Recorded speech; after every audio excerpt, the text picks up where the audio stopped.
Seja bem-vindo mais uma vez ao meu canal. No vídeo de hoje nós vamos falar sobre propósito.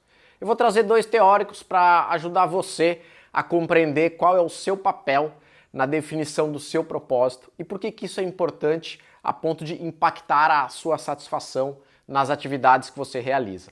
Antes de chamar a vinheta, se você ainda não me segue, se inscreve no canal, ativa as notificações para que você seja avisado então de novos conteúdos. Agora sim, roda a vinheta.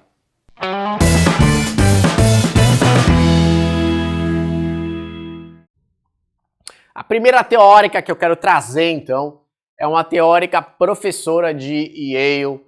Ela estuda há mais de 20 anos sobre comportamento organizacional e as implicações disso na satisfação do trabalho. Eu confesso para vocês que eu tive que dar uma procurada no Google e encontrar algumas entrevistas onde jornalistas pronunciavam o sobrenome dela. Tem um sobrenome relativamente difícil. Então a primeira teórica é a Amy Wrzesniewski. Ela, há mais de 20 anos, traz esse conceito de job crafting. O que consiste o job crafting? Nada mais é do que a arte de você redesenhar o seu trabalho. Craft vem de artesanato e job vem de emprego. E aí, nas pesquisas que ela fez ao longo desses mais de 20 anos, ela identificou características eminentes em profissionais que sentiam mais satisfação daqueles que não sentiam tanta satisfação no desempenho do seu trabalho. E isso que ela analisou e fez investigações em diversas frentes, desde profissionais ligados a indústrias, profissionais ligados à consultoria, equipe de limpeza que trabalhava junto de hospitais, profissionais de ONGs, profissionais de tecnologia da informação e assim por diante. Ou seja, foi uma vasta pesquisa para ela chegar nessas três características que ela nomeou então. A primeira delas, ela falou, é a necessidade de você enxergar a sua tarefa e poder modificar algumas coisas na sua tarefa. Seja incorporando coisas novas, ou seja, coisa que não estava na descrição da sua tarefa, mas você percebe que sobra tempo ou não te toma tempo e você consegue incluir novas tarefas que te geram mais prazer, que te geram mais satisfação. Seja, às vezes, mudando a ordem das tarefas, seja, às vezes, enxergando ela de uma maneira diferente. O segundo ponto que ela chama a atenção é sobre relacionamento. Então, ela identificou também nesses profissionais uma capacidade de definir novos relacionamentos no seu ambiente de trabalho. De novo, aqui também, a ordem com que esses profissionais iriam se comunicar com colegas, com outros profissionais, interferiram aqui, mas eminentemente todos esses profissionais que tinham um índice maior de satisfação, assim declarado por eles, tinham uma habilidade de relacionamento que também fugia do normal, do que tinha sido desenhado na sua tarefa. O terceiro ponto que ela trouxe, e não menos relevante, é o que ela chama de cognição, ou seja, a capacidade que esses profissionais tinham de mentalmente enxergarem a sua atividade de uma outra forma, de um outro prisma, com um sentido maior, mexendo também na sua percepção do que a sua atividade significaria, que impacto que ela iria gerar naqueles profissionais que seriam afetados por ela. Para ficar mais claro aqui, eu vou trazer um exemplo só que a Amy conta. Esse exemplo diz respeito a uma profissional de limpeza que trabalhava num determinado hospital, onde, entre várias coisas que a Amy identificou, então, ela relatou coisas do tipo: essa profissional, quando ela chegava nos quartos, além de fazer, obviamente, toda a limpeza dos quartos, dos banheiros, repor aqueles objetos para que não faltasse, isso dava uma sensação nela de que ela conseguia gerar uma calma maior, tanto naquele paciente quanto nos familiares que estavam naquele quarto, porque não ficavam preocupados se, por exemplo, iria faltar algum item de higiene pessoal, enfim. Além disso, essa profissional também modificava os quadros das paredes junto da cama. Por que ela fazia isso? Quando questionada, ela falou, poxa, é importante, eu acho, para o paciente e para os familiares perceberem que os dias estão andando. Então, ao mudar os objetos de lugar, a mudar os quadros, né? Então ela trocava os quadros de quarto, fazia com que aqueles profissionais sentissem que o tempo estava avançando, ou seja, eles estavam cada vez mais próximos da alta. Além disso, essa mesma profissional começou a criar uma habilidade de, sem gerar nenhum desconforto, tanto nos familiares quanto nos pacientes, ela fazia algumas perguntas sutis, porém pessoais para aquele familiar, para aquele paciente. Qual era a intenção dela? A intenção era verificar o índice de abertura e demonstrar para aquelas pessoas que elas não eram pacientes e familiares dos pacientes, e sim eram seres humanos.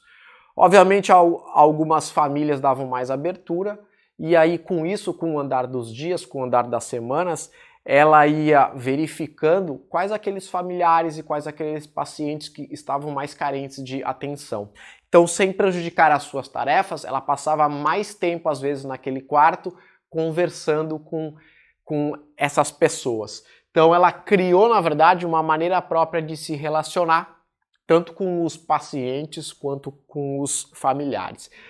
O terceiro ponto, que foi a definição mental, então, que essa profissional deu, quando a Amy questionou ela, como é que ela enxergava o trabalho dela, a resposta dela diz o seguinte: a partir do momento que ela começou por conta própria a agir assim, né? Então, a fazer isso que eu contei aqui, ela se deu conta que ela descobriu um novo sentido para o trabalho dela. Ela se enxergava muito mais como uma terapeuta de cura do que especificamente como uma profissional de limpeza.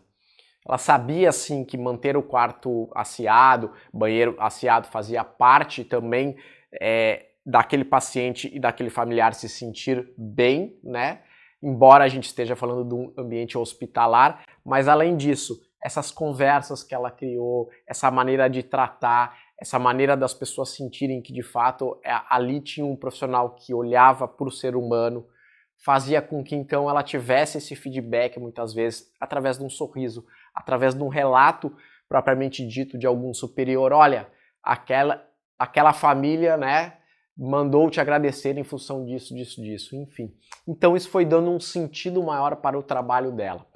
Mas, porém, o detalhe que eu quero chamar a atenção é esse, que foi uma escolha dela. Ela escolheu agir diferente, ou seja, ela teve essa proatividade, né? E além de escolher isso, ela descobriu um sentido maior. Com isso, eu já puxo o segundo gancho para o nosso teórico, já trouxe aqui em outros materiais, é o Daniel Pink. No Brasil, ele tem um livro escrito, chama-se Motivação 3.0, fora do Brasil é Drive. Nesse livro especificamente, o Daniel ele traz um conceito do que motiva então os profissionais, e aí ele defende essa lógica então de que é necessário o profissional ter uma autonomia sobre as suas atividades, é necessário que esse profissional busque uma maestria, ou seja, que ele busque ser cada vez melhor naquela atividade, isso gera uma motivação, e é necessário que ele encontre então um sentido de propósito, né? E aqui eu faço, né, esse grifo é meu, esse vínculo direto tanto do propósito quanto a autonomia. Muitas vezes a gente decreta então esses dois itens, às vezes até o item do meio, né? Se eu não estou me desenvolvendo é porque a empresa não está investindo em mim, mas esses dois são mais frequentes a cargo somente da empresa. Eu trabalho numa empresa que não tem uma declaração formal de qual é o propósito dela, então fica difícil com que eu enxergue o meu propósito. Veja que no exemplo que eu dei da Amy, a Amy não citou, eu não sei, eu nem fui atrás se de fato o hospital que essa profissional trabalhava tinha alguma declaração de propósito. Mas isso é bem menos relevante do que a profissional ter encontrado o seu propósito. Da mesma forma, a autonomia. Às vezes a gente fica restrito, as atividades que eu realizo são extremamente mecânicas, não me deixam fazer de maneira autônoma, e a reflexão que eu sempre gosto de gerar e até mesmo uma provocação é até que ponto de fato você não tem nenhuma brecha nas suas atividades para fazer algo mais, né? Para alguma coisa fazer do seu jeito. Às vezes é uma troca de ordem de uma atividade, às vezes, ok, é extremamente mecânico, mas eu posso me relacionar com os outros colegas, isso também está no meu grau de autonomia, eu posso oferecer algo mais, né? Então esses dois pontos acabam ficando muito em sintonia com esse conceito de job crafting. E aqui, talvez você conheça alguém que já falou sobre isso. Ah, mas e se eu trabalho numa empresa que, de novo, não tem o propósito declarado? E aqui eu quero dividir, então, uma coisa minha com você. Faz mais de ano que eu faço trabalho voluntário para uma ONG. Essa ONG, eu nunca perguntei se ela tem algum tipo de propósito declarado, né? A atividade que a gente faz é produzir, então, por toda semana aí 252 quentinhas, né, marmitas, e aí a gente tem um time de voluntários que vai entregar essas marmitas para moradores de rua. E a minha tarefa especificamente hoje nessa ONG é ajudar a colocar os alimentos nas quentinhas, ou seja, é preparar esse material para que depois colegas meus voluntários vão entregar. E essa entrega ela é feita da seguinte forma: existem 3 rotas desenhadas, porque a gente tem um número X de quentinhas, que é a nossa capacidade de produzir em função com os alimentos que a gente consegue receber e em função do número de voluntários. E nessas 3 rotas, então, saem 3 carros e as quentinhas são entregues para aqueles profissionais que estão no caminho, né? O que eu quero dizer com isso? Moradores de rua. Profissionais não, moradores de rua. Sim. E essas quentinhas, então, são entregues para os moradores de rua que estão diante desse caminho. O que eu quero dizer com isso, então? De novo, eu não sei se a ONG tem um propósito declarado, mas para mim o propósito é extremamente claro. A gente proporciona alimento àqueles moradores que cruzam o nosso caminho. E aí, atribuindo para a minha tarefa, eu poderia muito bem pensar, tá, a minha tarefa nada mais é do que organizar o alimento que vai para lá. Não. Eu também acabei dando um novo sentido, né? Alimentar os moradores de rua, para mim, está nas minhas mãos, né? Porque, de fato, depois da equipe de cozinheiros, eu faço parte da sequência da equipe, que se eu não estivesse lá, os alimentos não seriam colocados de maneira correta e nem preparados para que os próximos voluntários façam então essa entrega. Então vejam, existe uma sutileza, mas o propósito quem definiu fui eu. Eu tenho de certa forma autonomia nas minhas atividades. Quanto mais eu faço, mais fácil fica de fazer, mais habilidoso, né? E da mesma forma também, eu redefini a minha tarefa, os meus relacionamentos com a minha atividade e eu redefini mentalmente o que simboliza aquilo para mim. A dica que eu quero deixar para você agora é: qual é o seu propósito em relação ao seu trabalho?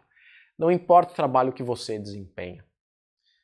Sente, reflita um pouco e dê um novo sentido para ele. Esse novo sentido jamais vai surgir somente da empresa. A empresa e as áreas de endomarketing têm um papel importantíssimo, sim, que é de fato tornar mais visível e mais palpável o propósito da existência daquela empresa, daquela organização. Mas o sentido de fato, essa conexão emocional, ela não pode fazer por você. Você que tem que fazer por você mesmo. Então a busca da satisfação no seu trabalho é uma busca que exige a sua proatividade. Se você curtiu, comenta aqui.